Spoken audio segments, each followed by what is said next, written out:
Paul is not referring to Jews and Gentiles as collectives in the context of corporate use in Romans 11:20-23. That's simply baseless. There's no nicer way for me to put it. It's completely baseless.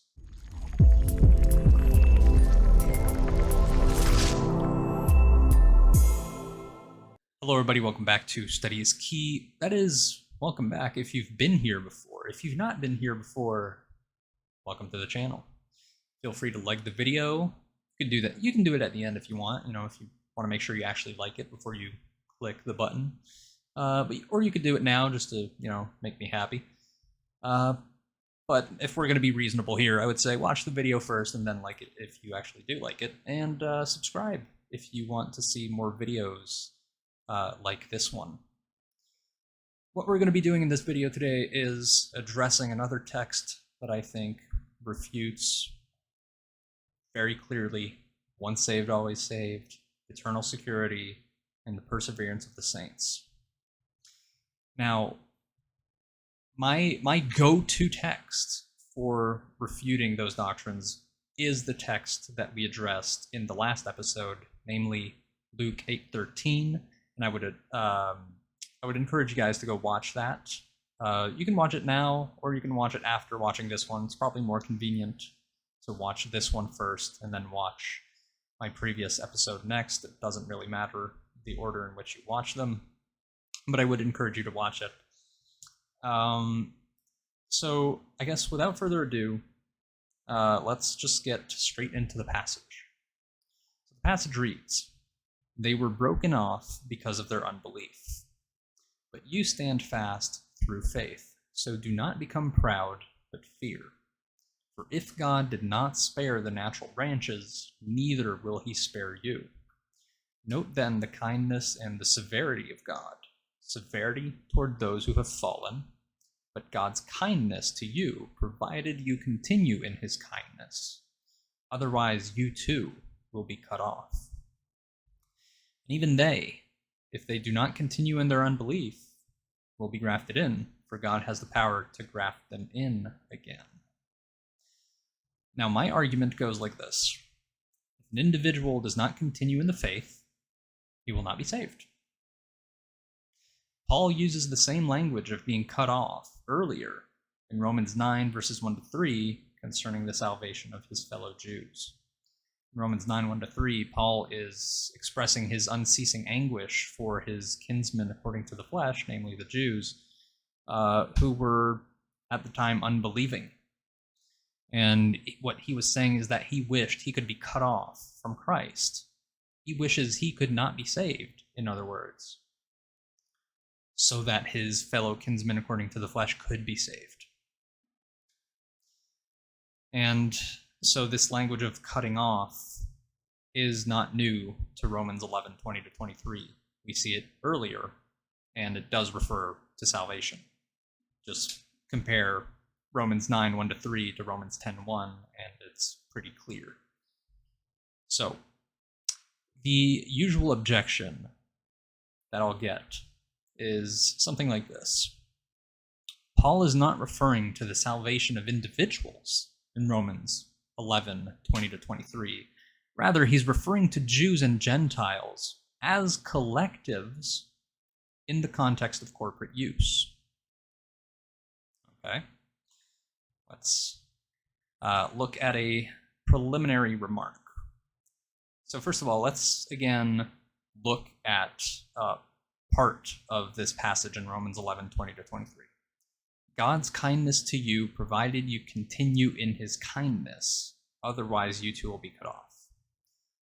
The call to continue in the section above resembles Colossians 1:21-23, also written by Paul, which is unmistakably about the salvation of individuals. It reads as follows: "And you he has now reconciled in his body of flesh by his death, in order to present you holy and blameless and above reproach before him. If indeed you continue in the faith, stable and steadfast, not shifting from the hope of the gospel that you heard."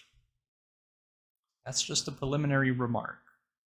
that portion of Romans 11:20-23 very much resembles that which I just read from Colossians 1.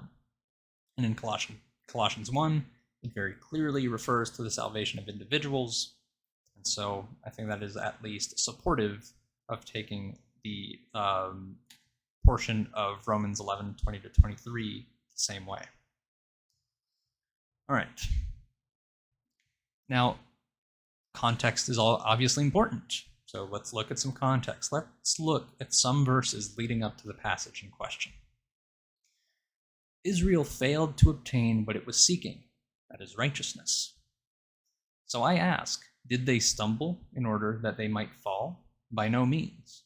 Rather, through their trespass, salvation has come to the Gentiles, so as to make Israel jealous. Now I am speaking to you Gentiles, inasmuch then as I am an apostle to the Gentiles, I magnify my ministry, in order somehow to make my fellow Jews jealous, and thus save some of them. For if their rejection means the reconciliation of the world, what will their acceptance mean but life from the dead? So that's not all of the context that comes before. It's not every verse, but it's, I think, relevant portions that come before Romans 11:20-23. So let's just go a little bit more in depth. Let's put all of it together. The context explicitly has everything to do with the salvation of individuals, especially that of Paul's fellow Jews, concerning whom he has great sorrow and unceasing anguish, wishing that they may be saved.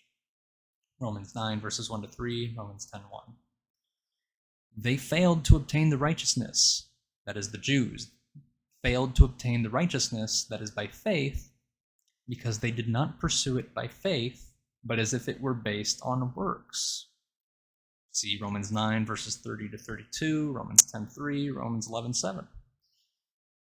They stumbled over the stumbling stone, Romans 9:32-33, but not in order that they might fall, since through their trespass salvation has come to the Gentiles so as to make Israel jealous, Romans 11:11. Though he was an apostle to the Gentiles, Paul magnified his ministry in order somehow to make his fellow Jews jealous and thus save some of them, Romans 11:14. So you see, the reason it says that they stumbled, but not that they might fall, is because their stumbling led to the salvation of the Gentiles, which in turn will lead to the salvation of Israelites who are made jealous by the salvation of the Gentiles. So to speak about saving some among a group is to speak about the salvation of individuals. So though many had been broken off for their unbelief, God could graft them back in again if they came to believe, Romans 11:23. Securing for themselves life from the dead, Romans 11:15. Seeing that whoever believes in the stumbling stone will not be put to shame, but will be justified and saved, Romans 9:33 and 10, verses 10-11. Which is true for both Jews and Gentiles, Romans 10:12. Having attained through faith a righteousness they were not pursuing, the Gentiles are urged not to become proud, but to continue in the faith, lest they be cut off. That's how it should be read.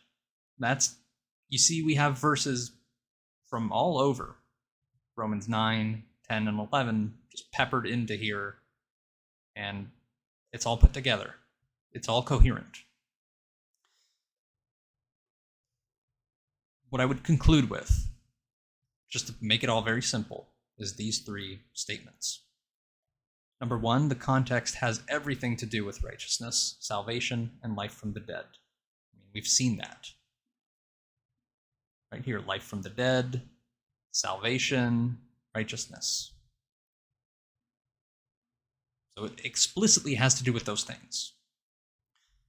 Number two, in speaking of saving some of the Jews and of the Gentiles attaining a righteousness they did not pursue, Paul makes clear that he is concerned with individuals within the collectives, not with the collectives in such a strict way that does not take into account the belief status of the individuals within them, that is, within the collectives.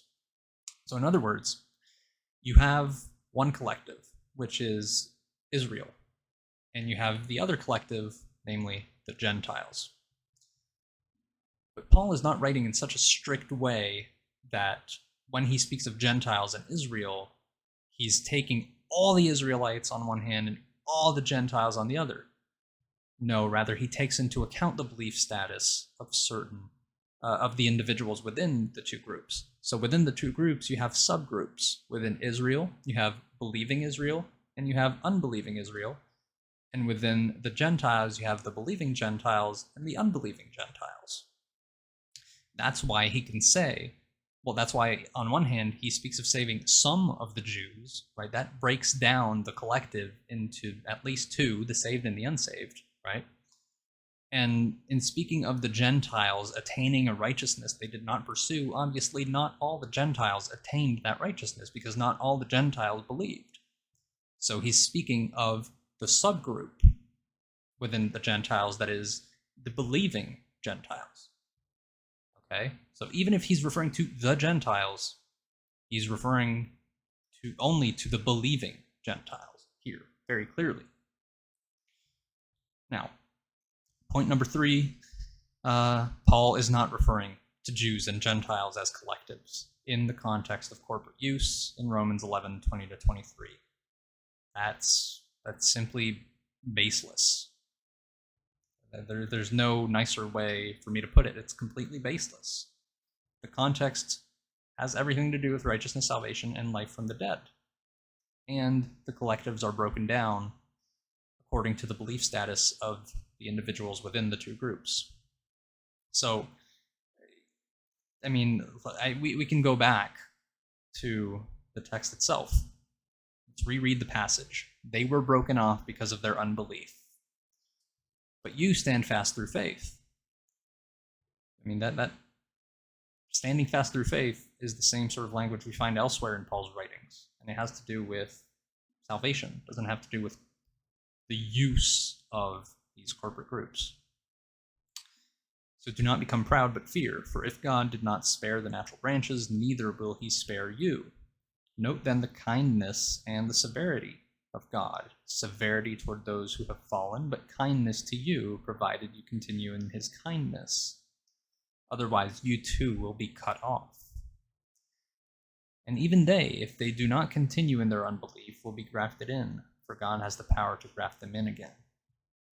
Now, I just want to reread this passage with the assumption that he is speaking of the collectives in such a strict sense that when he's speaking of Israel, he's speaking of every Israelite, and the Gentiles, he's referring to every single Gentile. Okay. So they, that is Israel, were broken off because of their unbelief. Did every Israelite lack belief? No, Paul believed. He literally wrote in his epistle to the Romans, I should have had this written down somewhere in here, but he tells them, like has God's word failed? This is like around Romans 9, 6-7-ish. Has God's word failed? No. Because Paul himself, being a Jew from the tribe of Benjamin, believed. So it's not that Israel can't believe. Israelites can believe, and Paul is himself proof of that. So Paul wasn't broken off for his unbelief. He believes. He's grafted in. He's good. But you, that is the Gentiles, stand fast through faith. Does every Gentile at this time have faith? No. No. Not even every Gentile in Rome had faith. Of course not. So he's referring to, again, a subgroup of the Gentiles. You believing Gentiles. It's implicit. You believing Gentiles stand fast through faith. So do not become proud, but fear, for if God did not spare the natural branches, neither will he spare you. That is, the believing Gentiles. Note, then, the kindness and the severity of God. Severity toward those who have fallen, but God's kindness to you, provided you continue in his kindness. That is, provided you Gentiles continue in his kindness. You believing Gentiles continue in his kindness. You can't continue in something you were never included in. He's telling these believing Gentiles to continue believing. Sound familiar? Yeah, I think so. Oop, that was a slide from the last video. Sound familiar? If indeed you continue in the faith, stable and steadfast, not shifting from the hope of the gospel that you heard, you'll be presented holy, blameless, and above reproach. Yeah. That's what he's referring to in Romans 11. So, if you Gentiles who have faith are not shifted aside from the hope of the gospel, then you'll remain in his kindness. But if you don't, you'll be cut off. And even they, if they do not continue in their unbelief, will be grafted in. For God has the power to graft them in again. How in the world could that be referring to Israel as a collective in such a strict sense that it's about every Israelite? Now, very clearly, there's a distinction here. Even if they, that is the unbelieving Jews, which Paul is not one of them, if they do not continue in their unbelief, will be grafted in, for God has the power to graft them in again. Let me just ask you this question. At the time he was writing this, was Paul under the assumption that he was grafted in or out? Was he connected to the tree or was he not? Obviously he was. So it's not referring to Israel without any distinction within Israel. Very clearly. And I'm stating this as clearly as I can because once saved, always saved in certain of its forms can be dangerous. Same with eternal security. Perseverance of the saints, not so much. It's just wrong. But I'm stating this clearly because as Christians, we ought to care for the truth. And whether we deem it dangerous or not for a Christian to believe certain things, we should always aim for what's true, because why not, right? Error can give room to new error, which can give room to new error. And even if a certain error is not necessarily dangerous on its own, it can give rise to other dangerous errors. And that's why we should seek to correct error wherever we see it. And by the way, I count you brothers, Calvinists and non-Calvinists who hold to once saved, always saved, or eternal security. I was once there. I was once you. And I just want to say you don't have to be scared to abandon this belief. What I believe, conditional security, is just as comforting. And it happens to be true. So you shouldn't be afraid. Because I understand that you can be afraid to abandon that belief because you think that it peels off a layer of security and comfort that you have. But if you love Christ and you do not seek to be severed from him, and you have good reasons to believe, and you feel like you're solid in your faith, there's no reason to be scared under the framework of conditional security. Because the only condition you need to meet to be saved is to continue to believe until you die. And if you think you will do that, you have nothing to fear. Your struggle with sin is not going to sever you from Christ. You just have to keep hold of that faith. So, that's it. That's all I have to say for this episode. Next episode is going to be about Hebrews 10:26-29. I'm excited for that one. Obviously, it has to do with it does have to do with once saved, always saved, eternal security, and the perseverance of the saints. But there's also another element to that, which is do works play a role in salvation? I contend that they do not play a role in our salvation. And so that video will be both addressing once saved, always saved, eternal security, and perseverance of the saints, and how I think that Hebrews 10:26-29 does refute those doctrines, but it'll also be about how I do not think it is teaching works salvation. So if you're interested in seeing what I have to say about Hebrews 10:26-29, I encourage you to subscribe right now and to turn on your notifications so that when the video is uploaded, you can be alerted and you can click on the video and watch it. And let me know what you think in the comment section below of that video and of this one that you just got done watching, if you are in fact listening still at this point. So that's it. I'll see you guys in the next episode. Cheers.